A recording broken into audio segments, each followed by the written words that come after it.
Assalamualaikum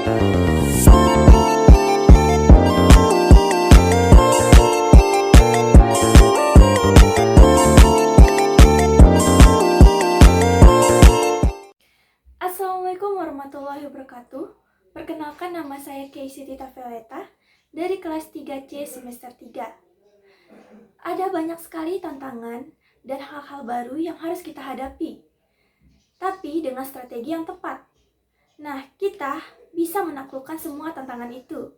Di video ini, saya akan menjelaskan tentang implementasi pendekatan psikologi dalam pembelajaran bahasa Indonesia.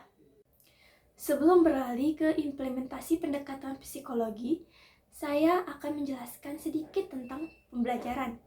Pembelajaran adalah proses pendidikan yang melibatkan banyak komponen yang saling menunjang. Nah, aspek keberhasilan dari komponen pendidikan ini adalah di mana setiap komponen bekerja sama untuk tujuan. Dan apa saja sih komponen-komponen itu? Itu adalah guru, siswa, materi, teknik, metode, evaluasi, dan sarana pembelajaran yang dapat menunjang proses pembelajaran. Secara etimologis, istilah psikologi berasal dari bahasa Yunani, yaitu berasal dari kata dan kata. Jadi, secara harfiah, psikologi berarti ilmu jiwa atau ilmu yang mempelajari tentang gejala-gejala kejiwaan. Pendekatan psikologi dalam pembelajaran bahasa merujuk pada pengaplikasian prinsip-prinsip psikologi dalam proses belajar dan mengajar bahasa. Pendekatan ini berfokus pada aspek mental, emosional, dan perilaku peserta didik dalam mempelajari hal baru atau bahasa baru. Dalam implementasi pendekatan psikologi, ada dua teori yang saya akan bahas, yaitu adalah teori behaviorisme dan teori kognitivisme.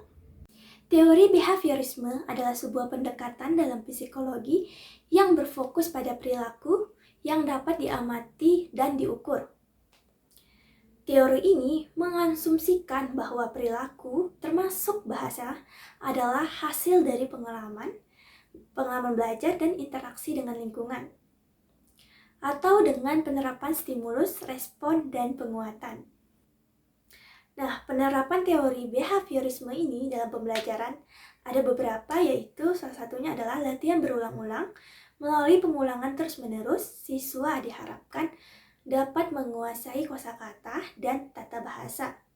Selanjutnya adalah penguatan positif, seperti memberikan pujian atau hadiah saat siswa memberikan respon yang benar. Dan sebagai seorang guru, menunjukkan contoh yang baik agar siswa dapat meniru dengan baik atau hal-hal yang ditahuinya baik. Drill terakhir adalah latihan-latihan yang berfokus pada keterampilan mekanis seperti pengucapan dan penulisan. Dan teori behaviorisme ini dikemukakan oleh Ivan Pavlov. Selanjutnya adalah teori kognitivisme, memandang pembelajaran bahasa sebagai proses mental aktif yang melibatkan pemrosesan informasi. Berbeda dengan teori behaviorisme, teori kognitivisme lebih mementingkan proses belajar daripada hasil belajar itu sendiri. Ada beberapa karakteristik teori kognitivisme, yaitu pemrosesan informasi dalam otak. Maksudnya kita belajar bahasa, otak kita menerima, mengolah, dan menyimpan dan mengambil kembali informasi seperti kata-kata, struktur kalimat, dan makna. Mungkin contoh secara langsungnya adalah ketika kita belajar kata baru, mungkin otak kita akan menghubungkan kata tersebut dengan gambar, suara, atau konteks tertentu untuk memperkuat ingatan kita gitu. Itu saja materi yang dapat saya jelaskan. Saya Keisi Tita Violeta, pamit undur diri. Wassalamualaikum warahmatullahi wabarakatuh.